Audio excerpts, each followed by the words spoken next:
What it do, golf fans? Welcome back to the Turn to Ours Golf Podcast. This is Liam. Alongside me is Jack. Jack, fourth best major in golf last week, PGA Championship. Correct. Yeah, I think it's pretty warranted to state that at this point. There were more Scott, people in the Costco near me than at the event last week. yeah, that's fair. But overall, Scotty Scheffler absolutely crushed it. All things considered, won by a few shots. Closest guys being like Harris English and Davis Riley. What'd you think of the week? Well, Sunday was actually really fun for the most part. For anybody that just looks at the stat sheet and sees Scotty won by, what was it, like 3 shots and wasn't even a competition. Yeah. Well, at one point, John Rahm and Scotty Scheffler were tied. So if you missed that, you missed all the fun. And then it went right back to just like John Rahm was like 5 over in his last 6 holes or something like that. Oh yeah. Um, but shout out Scotty. Just dang. Yeah, it was Right. it was mad impressive. That front nine on the on Sunday looked like he was gonna potentially give it away. And he almost did for a second, but he was like, "No, hold on. I know exactly how I'm gonna hit this golf ball over all over again and just find my way back to normal." So he managed to do it. Outside of Scotty, is there anybody in the top 5, 10, 15, 75, whatever that you want to talk about or even highlight? There were some Yeah. interesting names. I got a list here, but just anybody specific for you. Yeah, I think it was just honestly a great week. I think we saw again, it's gonna be Scotty, and then it's gonna be like, oh, everybody had a bad week. Harris English, great week. You had Bryson DeChambeau, great week. Just his ball striking and approach, I think has been like the worst of his career, and he's still finishing in just amazing finishes. So great for him. Davis Riley, just awesome to see him coming back. Um, Ben Griffin, who was just awesome up there. But you also had more names that were shocking that did just horrific than guys that you'd be shocked that they did great.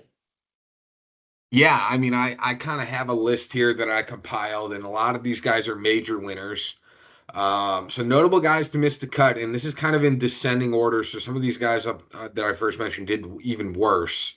Dustin Johnson, Russell Henley, Brooks Koepka, Justin Rose, Cameron Smith, Patrick Cantlay, Jason Day, Sung J M, Ricky Fowler, Patrick Reed, Hideki Matsuyama, Ludwig Aubert, Justin Thomas, Shane Lowry, Seb Straka, and Jordan Spieth all missed the cut last week. I didn't even highlight guys like Phil Mickelson, who also missed the cut last week as well. He did not play that great. Um, but yeah, a lot of big names did not necessarily do as well as you thought. And then there were a few big names that did quite well, but it was either they did really, really good or they seemed to not be able to hit a golf ball. It was kind of funny the way it all worked out. It's crazy Uh, because people are also going to look at, I saw this whole Twitter thing. If anybody that cares, because I'm a degenerate, Corn Ferry, the cut this week was 9 under. That was the cut. Like people are going to compare. It's so different. It's impossible to compare. So chill yeah, out, Twitter people. yeah, it's tough. I do want to highlight. I feel like that the PGA Championship basically taking a normal week in and week out. Like this is a standard golf course that we play that they PGA plays every year. It's usually the Truist. In this instance, they just moved back a couple weeks for the PGA. I don't know if I like that as a normal PGA Championship style course. I want to go to a course we don't play week in and week out. I don't mind going to Whistling Straits or what's the one up in Boston? Isn't that just the Country Club? Didn't we go there one year There's a too? couple. I don't know where your brain's going. So I think it's the Country Club where I think Brett Keegan won there, maybe? No, Keegan's just from no, up he there. did win in Boston. He did win in Boston? All right. I don't Yeah. know if that's the one for the from the that I remember from the PGA though. But I just want to go to normal non-week in and week out like PGA events. I don't get me wrong, I get it like Torrey Pines, Quail Hollow, all these other courses are very great courses, but we play them every year anyways. And I just want to see something different. Like I understand that they struggled. The cut line was still +1, which like is a respectable cut line. but I like the idea of seeing a different course that I wouldn't normally see on the PGA. Now we happen to see it in Philadelphia Cricket Club during Tourist, which we wouldn't normally play. But I like the idea of doing it for the PGA because there's a lot of like really fun, quite difficult courses that I think would have They been need to more fun to take the highlight. US Open approach, which is they have 5 courses, you rotate them, and like on the 6th year, you have a wild card. Like Yeah, Pebble Beach for the US Open will always be a staple. Oakmont will always be in rotation. That's, in my opinion, that's what the PGA should be. yeah. But I digress. Yeah, it's an interesting one for sure. So I talked about notable guys to miss the cut. Some of the best low price options that Jack and I were all over. Tony Finau, who finished T19. Daniel Berger finished T33. And then I specifically called the missed cuts of Sung J M, Minwoo Lee, and Ludwig Aubert, which all felt like good ones. Some of my misses, I was high on Justin Thomas. I like Dean Burmeister. And then I actually thought Neiman and Rom would struggle a little bit this week. They did not. Um, are we going to highlight that? I feel like there was a lot of talk way back when Live first started that because it was all team competition, that a lot of the Live guys would struggle in majors. Looking back at how the last like 10 or 12 majors have been, I feel like a majority of the Live guys have not like struggled any more than they normally do. I mean, you have the like 3 or 4 major Live guys who have played well regardless of going to Live. Let me tell you a Rom, stat that just came out. You probably missed. yeah, There are probably. 2 players on Live in majors that have a positive impact on their game since they went for Live in majors. That's two. You Yeah. might even be thinking Joaquin Niemann. Joaquin Niemann has stayed flat in Yeah, he has. comparison to majors. So like it's really just two. It's individual. Everybody else has fell off. Everybody. I just feel like I expected a bigger fall off, though. Still, I understand it's a fall off. Trust me. But like, I think in my brain, when everybody talked about, oh, going to live was gonna like totally tank their careers, which it kind of has. It hasn't done it almost in the same way I would anticipate it would. Like Okay, it's but you're almost. comparing it to the top 3 guys, which are still top 20 in the world. Outside of that, where's the next guy? Well, that's what I'm saying. I anticipated there was going to be no guys in the top 20 still. I thought everybody that went to live was going to fall off a cliff and never be relevant again.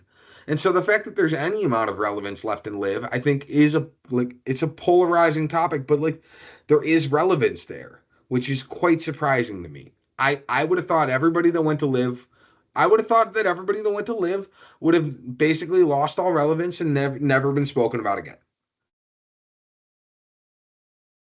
And we still do, which for me it's an interesting point for Liv. So, all right. By the way, it was the Country Club in Boston. That's the one I was thinking of. There was an old PGA. All right. With that, do you want to highlight some of your PGA Championship, either DraftKings, FanDuel bets? What you looking at?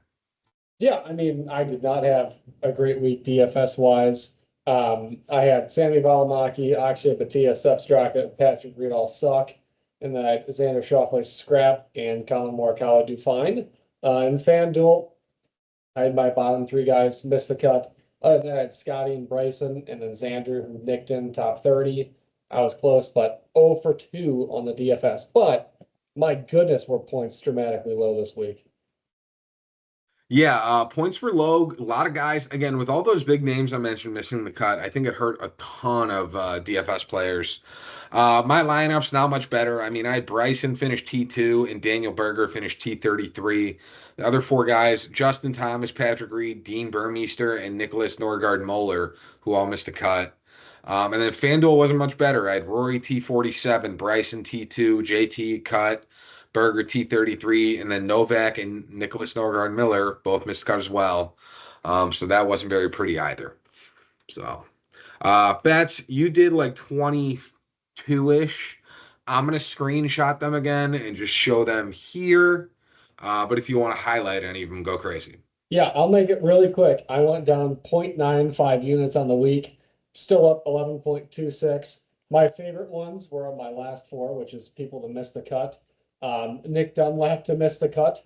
Bet my life on that. Jason Duffner and Nick Dunlap to miss the cut. Bet even more on that. Michael Block and Nick Dunlap to miss the cut. bet it. But what I truly bet the mortgage, the car payment, and the insurance on was Jason Duffner to miss the cut.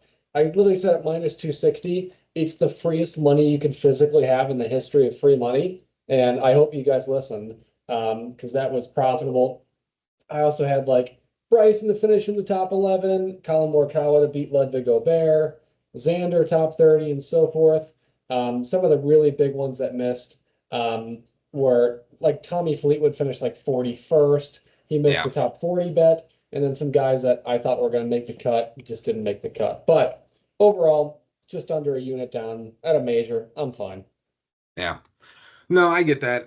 Again, pretty funny to see some of that stuff happen. I mean, Rory top 10, I almost took that bet. Thought that was gonna do well. Loved the JT top 30 bet. Thought that was gonna do well. Like there was a bunch of yours that I was like, wow, that's actually a really good bet. I'm surprised I didn't, grab that one before you threw them all in. But fortunately, looking in retrospect, I'm glad you got them, not me.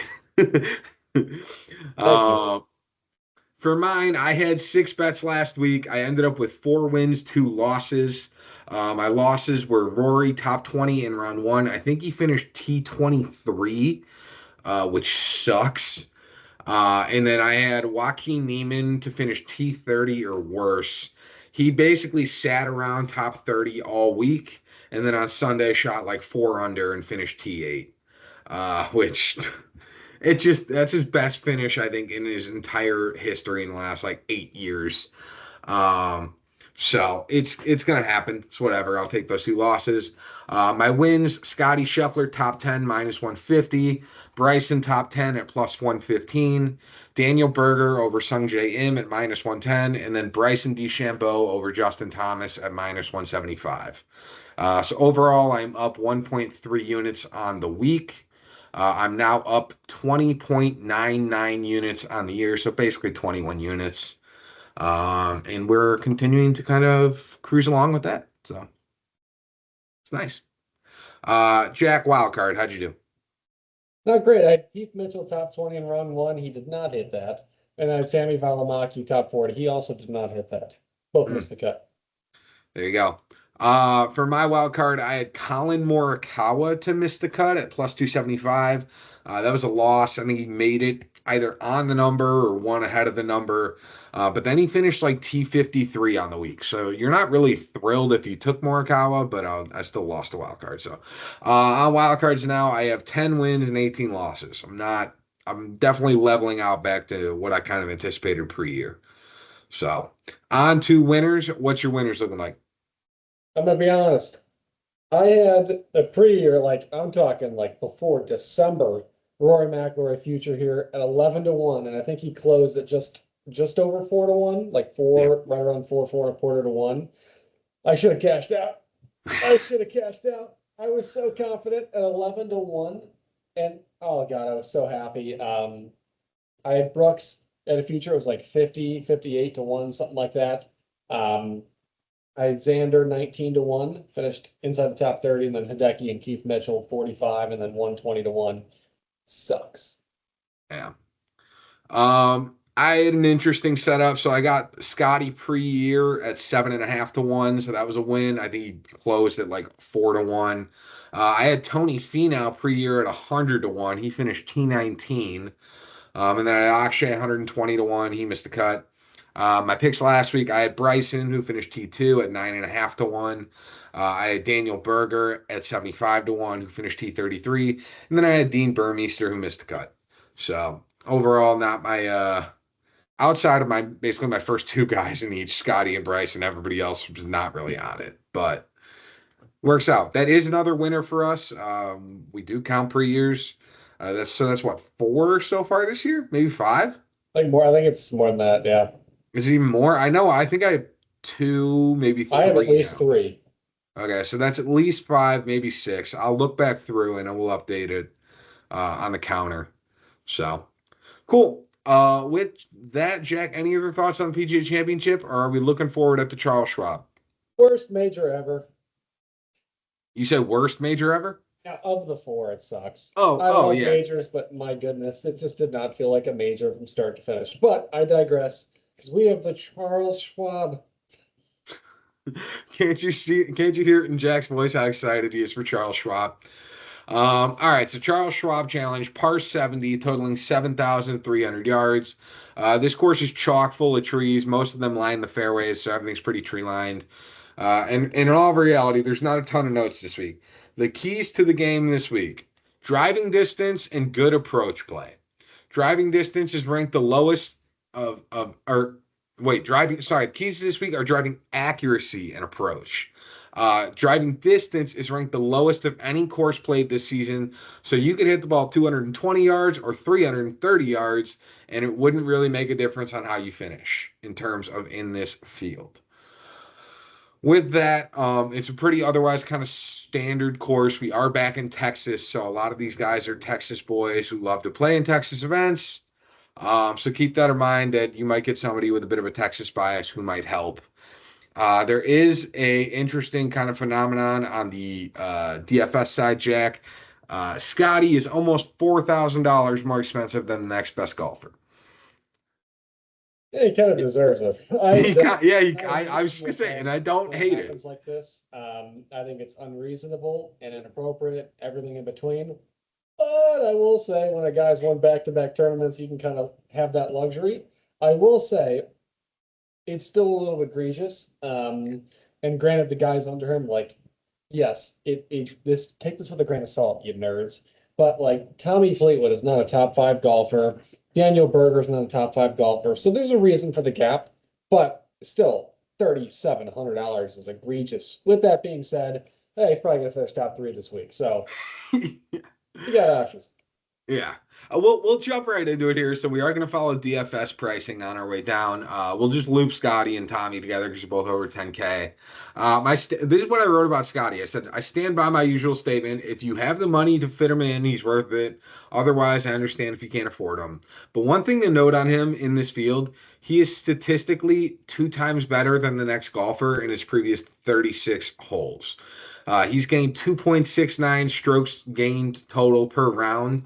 The second best golfer in his past 36 holes is Tommy Fleetwood, who's gained 1.37 strokes gained total. So he quite literally is two times better, and he's only 1.4 times more expensive. So it's not like out of the question to just lay down Scotty everywhere and get to it, but I understand if you can't. If you want Fleetwood, I actually liked him before the PGA Championship, but he finished T41 and basically relied almost entirely on his strokes gained around the green, where he gained 6.5 of his 7 total strokes gained last week. He's also not finished inside the top 35 in his two career starts here at Colonial. Not that course history is everything here, but it's notable. So I'm just not as high on Tommy this week, although he's going to make the cut. He'll probably finish like T25 ish in true Tommy fashion, but I don't hate going to Scotty.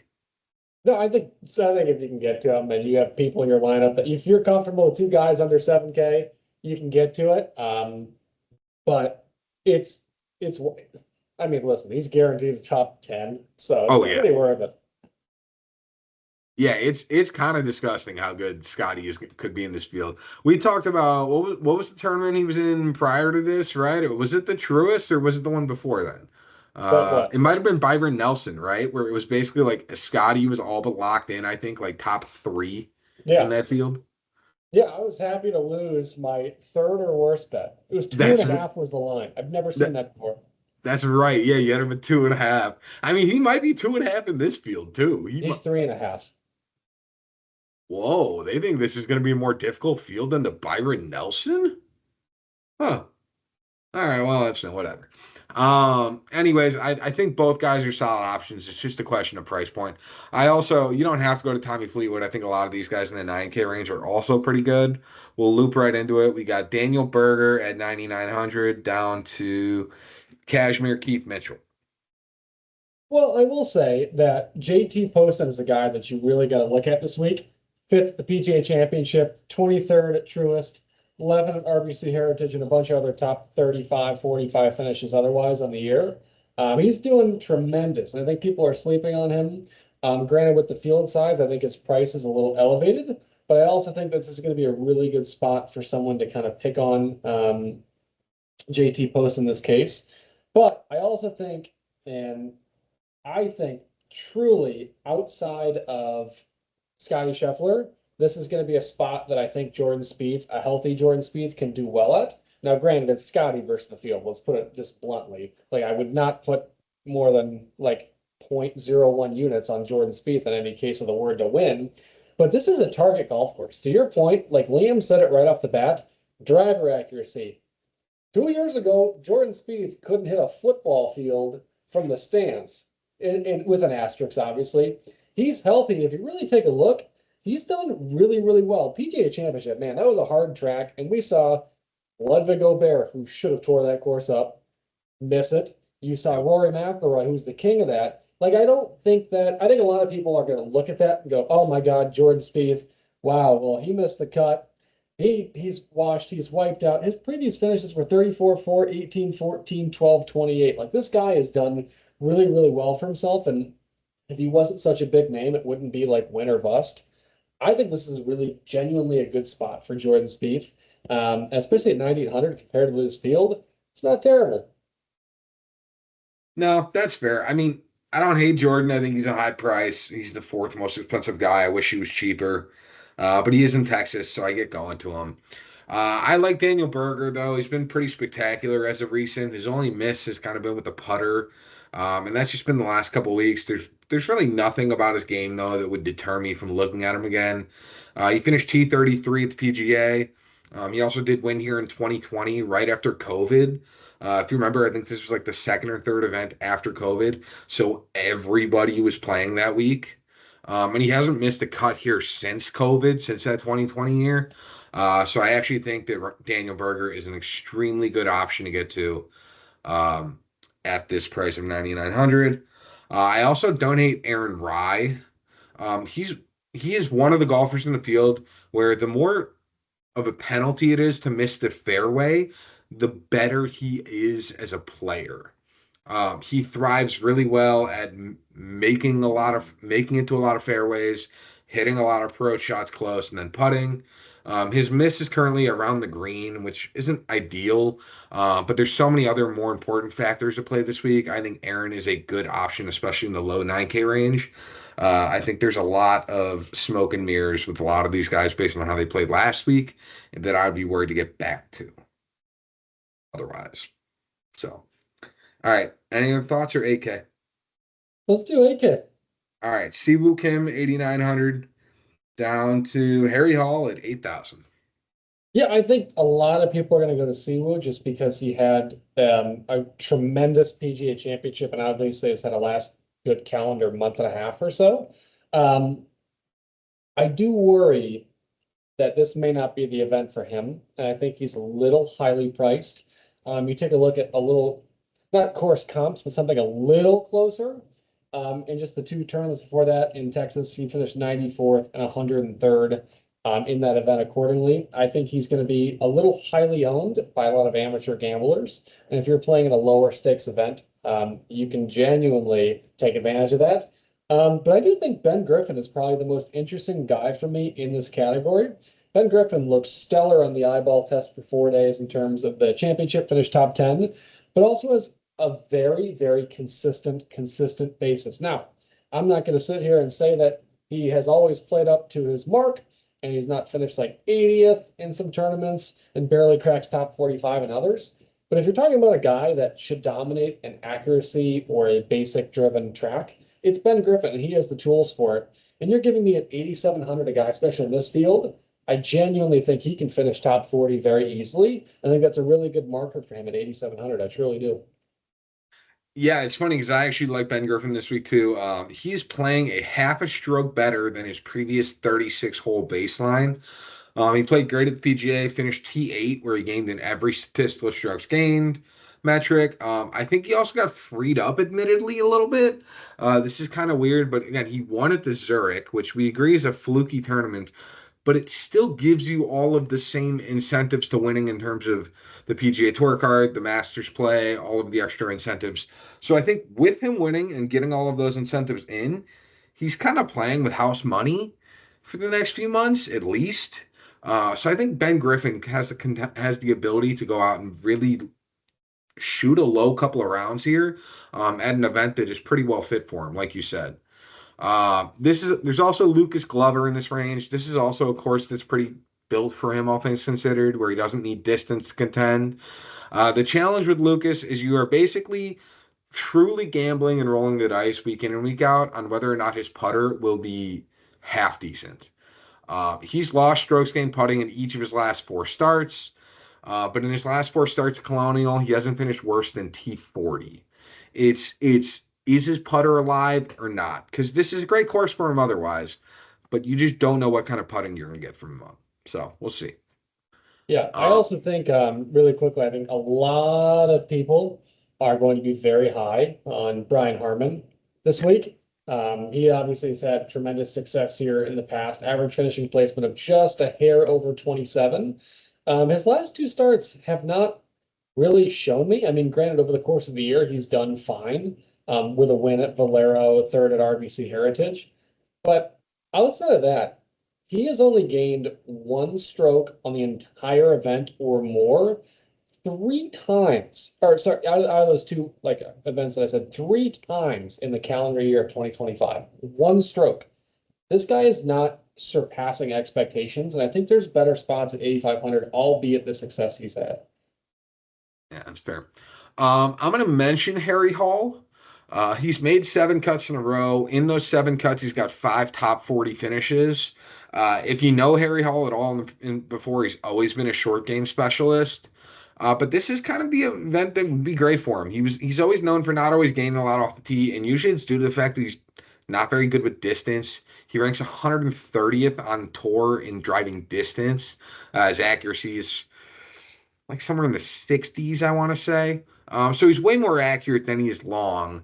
So I think at 8K, he's a very solid option because you know he's like 98% likely to gain with the putter. The guy gained with the putter in 12 of his last 13 starts. Um, so it's just a question of whether the off the tee stuff is going to be able to allow him to contend here because his short game definitely will. So sweet. All right, into the 7K range, we've got Mackenzie Hughes down to Joe Highsmith. All right, talk to me about Rio. Well, let me tell you about Rio, my friend. This guy has been on a generational tear, and if you are a fan of the Turn Dog Golf Pod, you know I will have alerted you over a year ago about Rio Hisasune. I don't think outside of Liam shaming Tiger Woods and Jordan Spieth for whatever reason, that there's no comment that's been like, who the heck is this guy? You don't know what you're talking about. Let me read you outside of the Byron Cup, CJ Cup, Byron Nelson, 37, 37, 18, 18, 5, 47, 4. This guy is awesome. He is not the most distance-oriented player in the world, but let me read you some of his accuracy markers. Waste Management Phoenix Open, where he missed the cut. He had a 17% better than average on the field in terms of accuracy, 13% at Mexico, 15% at Honda. It's not Cognizant and refuse to call it that. He's not the longest hitter on tour, but you take a look at the field. Number one stat that Liam mentioned was accuracy. This guy has done really well. And one of the criticisms that he really had, number one, was strokes gained off the tee. He's gained it in three of his last five, which has been really good. And his putter. He's only lost two in his last eight starts. So in terms of that, he's still a young guy. He's 24 years old, or sorry, 22 years old. He's just coming across. He played the European Tour for such a long time after dominating the Japan Tour. He's coming in finally figuring form, and I think this being a smaller field in terms of the OWGR, he should do really well here. Yeah, you highlighted all the points I was going to talk on him. Gained in five of his last six with the putter, gained in eight of his last nine on approach. He's top 25 or maybe 26th on tour in driving accuracy. I don't ask me where his driving distance is. I know it's low. I know he's a short hitter, but he's top 25 in driving accuracy. So I'm also pretty high on Rio this week. Who else you like in this range? I like Eric Cole. Eric Cole has been very, very consistent over the last little bit of time. Outside of the Zurich, I don't count the Zurich. If you count the Zurich in any calculation, you are just an idiot. Respectfully, not really. But 41st at the PGA, 34th at Truist, 5th at CJ Cup, 18th at RBC, 26th at Valero, 15 and 12 at Texas Children and Valspar. Guy is finally figuring out how to hit a golf ball after like missing four out of five cuts previous or five cuts and no, four cuts and six starts, something crazy like that, or five, whatever the heck it was. He was struggling. He Yeah. has finally turned it around. And I think this is going to be a course that one of the biggest stretches of his career was being a very, very like normal average golfer, not excelling in anything, not struggling in anything. In that really bad stretch, man, did he struggle with off the tee, and now he's gained in his last 7 of 8 starts, and it's been by a wide margin comparatively. So I think Eric Cole can really dominate here. I think a lot of people are going to sleep on him. I have to say, I do like the man, the myth, the legend, Ricky Fowler here. Now, I'm not saying like as in like go bet him to win, but he did find success outside of missing at the PGA. He's made every single cut basically since the Genesis was done. Granted, I know that's not really a marker because there's a lot of non-cut events, but he has finished really well. And if you take a look at the accuracy, he is about as accurate as a golfer can come at the, what is it, 7,300 price. I wouldn't sleep on Ricky Fowler to finish at least top 50 in this event. Now, granted, 7,500 or better or worse, I guess, in their monetary. I'm just happy with the made cut. I think he could do a little better than that. I think his accuracy takes him a little bit over the edge this week, and he has played here in the past and done fine. So he has 37-6 in his last 2 starts here. No, that's fair. I'm going to highlight two guys that I think are just better on shorter courses. I think Tom Kim and Christian Bezuidenhout at 76 and 7,500 are interesting options. We've talked a lot in the past about Bez. His issue has always been that he's not a long hitter and he's better on approach and putting.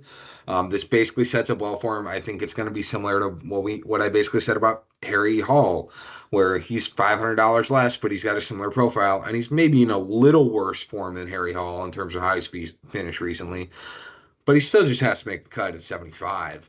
So I don't hate that. Tom Kim has always been the kind of guy who's done better on shorter courses. He hasn't played quite as good recently, and I think that's a slight concern. But he's almost getting to the point now where, I mean, $7,600 for a Tom Kim with the amount of pop off that he had way back in the days, it's gonna come back around eventually. He did make the cut at the PGA. Don't ask me about the weekend because he finished at plus 14 in the tournament, so it was a really ugly weekend. But he did make it, so I think that he is a viable option to go to in this range.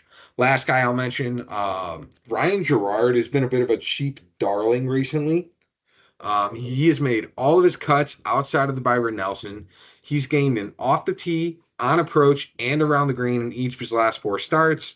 His putter is shaky at times, but really the difference between a shaky putter for him versus a non-shaky putter is a T40 finish versus a potential T10 finish. So I think Gerard's a very good option to go to this week. Cool. All right. Any other thoughts? No? 6K? 6K it is, and I got one guy and one guy in my mind. Sammy Valimaki.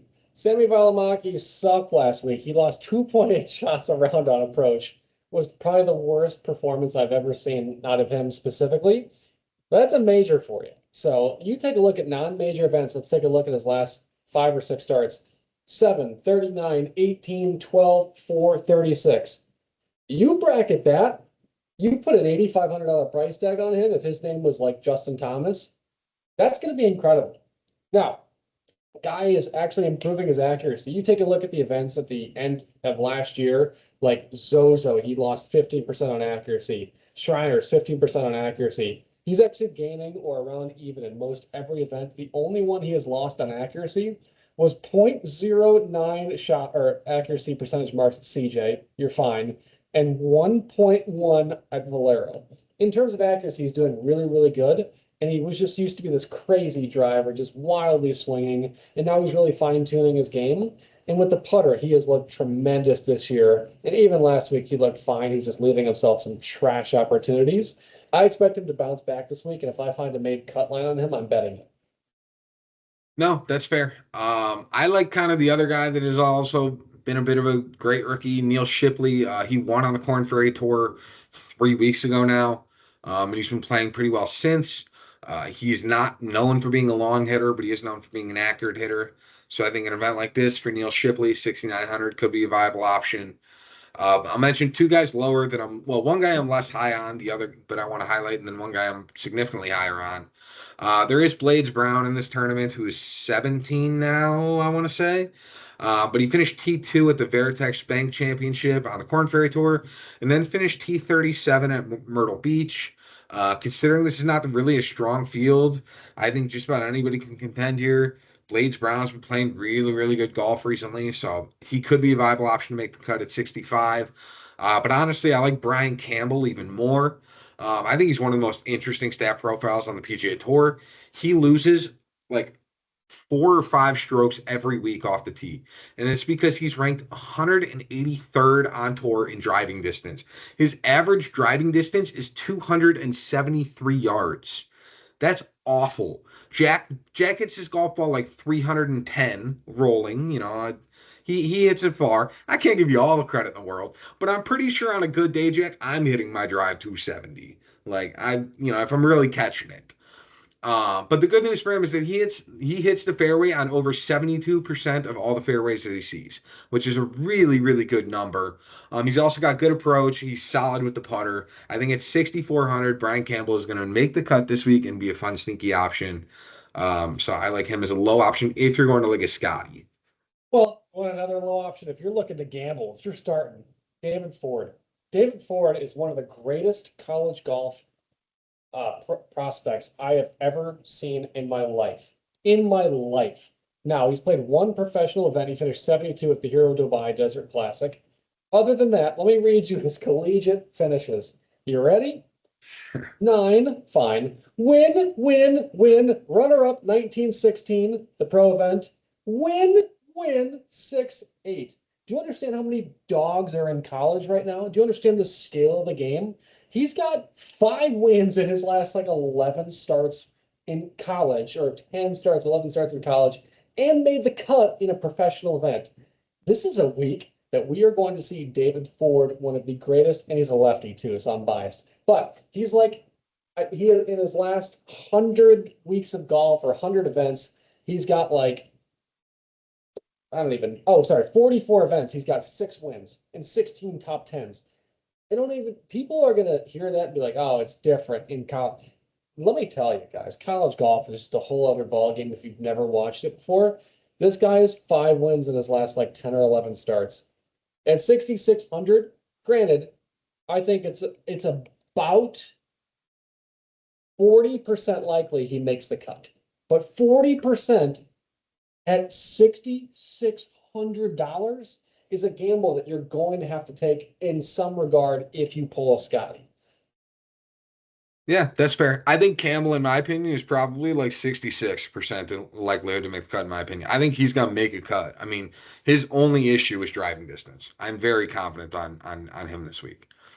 All right. With that, let's get into lineups. What does your DraftKings lineup look like this week? Do you have Scotty? No, I do not. I do not have Oof. Scotty in either lineup, simply because he's going to win. And I know that's the complete opposite reasoning, but I wanted to challenge myself because at the same point, 50%, no, 70% of lineups are going to own him. So if he finishes 14th, you win. So I have Tommy Fleetwood at 10K, JT Poston at 9,400, Harris English at 9,200, Eric Cole 7,300, Rio Hisasune 7,100, and Sammy Valimaki at 6,900. I'm going to probably make a lineup here with David Ford and Scotty Scheffler and just give it to you just because I can. Yeah. I mean, you could basically take mine and just adjust a few names because I have Scotty Scheffler in mine. So I have Scotty Scheffler, 13,700. I have Harry Hall at 8,000. I have Ryan Gerard at 7,900. I have Rio Hitsasune at 7,100. I have Neil Shipley at 6,900. And I have Brian Campbell at 6,400. While Jack continues to make his DraftKings lineup, I'll just go right into FanDuel, give him some extra time. For my FanDuel lineup, it's a lot of similar names. Scotty Scheffler, 14,000. Daniel Berger, 11,600. Ryan Gerard, 9,900. Sammy Valimaki, 8,300. Rio Tsusune, 8,500. And then Brian Campbell at 7,400. So, Yeah, I have for my FanDuel Jordan Spieth 12,600, JT Post at 11,300, Ben Griffin 10,100, Rio at 8,500, and Sammy at 8,300. My DraftKings that I just created with those guys, it's pretty similar, but it's not great. I don't love it. I have to tinker with it. But Scotty, JJ Spawn, Sammy Valimaki, Rio, David Ford, and Eric Cole. I think I'd probably do it on FanDuel. More so, I guarantee is cheaper. yeah, no, there's definitely more to play with on FanDuel. I mean, I was able to get Scotty and Berger on FanDuel, and I still got Gerard, Rio, and Sammy. So you can switch out Gerard to and play somebody else. But I mean, you'll need somebody cheap there. I don't know how much Ford is, but it can't be more than 7,500 on FanDuel. No. So all right. With that, Jack, how many bets you got? Seven, eight? Looks like seven this week. Very, very simple. Three Scotty Scheffler bets. I told you I think he's going to win. Scotty Scheffler top seven is minus 190. That's on Bet 365 for those of you that are wondering where the heck I got a seven from. Um, minus 190. I think that's great. Along with that, I have a stack of Scotty Scheffler top 20 in round one is minus 120, and Scotty Scheffler top 10 in round one is plus 160. I think that he can come out just swinging here. I don't think anyone's going to get to like a 62, but I think a 65 is 66 is in play at maybe for like round leader. So if Scotty can go out and shoot 67, 68, he's going to be in the mix for both of those. I also have Jordan Spieth top 30 at minus 140. Jordan Spieth has had tremendous success over here. Outside of the last 2 years, he finished top 10 4 years in a row, 37th last year. So he knows the way around this golf course, and he's looked even better than the last 2 years. I have JT Poston top 40 at minus 150. I have Rio Hisasune top 40 at plus 165. No, sorry, plus 125. And then Sammy Valimaki top 40 at plus 165. There you go. For my bets, I have five this week. We are going to squad ride on one here, Jack. We both have Scotty Scheffler top 20 round one at minus 125. So that one will be fun. But then otherwise, I have Ben Griffin over Keith Mitchell, Daniel Berger over Jordan Spieth, Daniel Berger top 20 at plus 130, and then Ryan Gerard top 40 is plus 105. So those are my five bets on the week. Wild cards, what are you looking at, Jack? Yeah, my wild card this week is shocker, another Scotty Scheffler bet. It's Scotty top five in round one. It's plus 250 on the dot. I think that there's a chance that he just comes out and wins this tournament by 7 shots. So I think that it's in the cards. I think he starts hot. Putter looked really, really good last week in an event that struggled for a lot of people. So Imagine he's still like hungover on Thursday and shoots like 76 coming out of the gate and still wins the tournament. wouldn't put it past him. But that would tank a lot of our bets. For my wild card, I have one. I have Harry Hall top 20 at plus 230. Again, I think he can do really well this week, especially if he's just decent getting off the tee, which he can definitely do. So I think that's a good chance. All right, winners. Jack, I just want to highlight one of your winners. Did you see my note that he's actually 110 to 1 on Bet 365 now? All of my odds are without Scotty Scheffler. So your odds are Ah, a little different than mine. there you go. Never mind. Yeah, so I did zero Scotty Scheffler market because I think he can come out here and win this by like 15 shots, and his odds were like 2 to 1. So I said, screw that. I'm going to do a bet without Scotty market.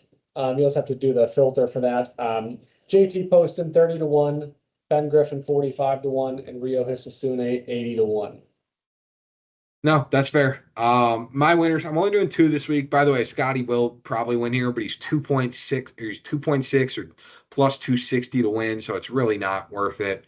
My two winners are Daniel Berger at 24 to 1 and then Ryan Gerard at 75 to 1. So overall, nothing too eventful this week. Jack, any other thoughts, or is that it as far as Charles Schwab? That's it as far as Charles Schwab, my friend. All right, sweet. Next week we do the RBC Canadian. That's a pretty fun tournament, all things considered. But we'll leave you for that one, everybody. Safe betting, happy betting, and we will see you next week. Deuces.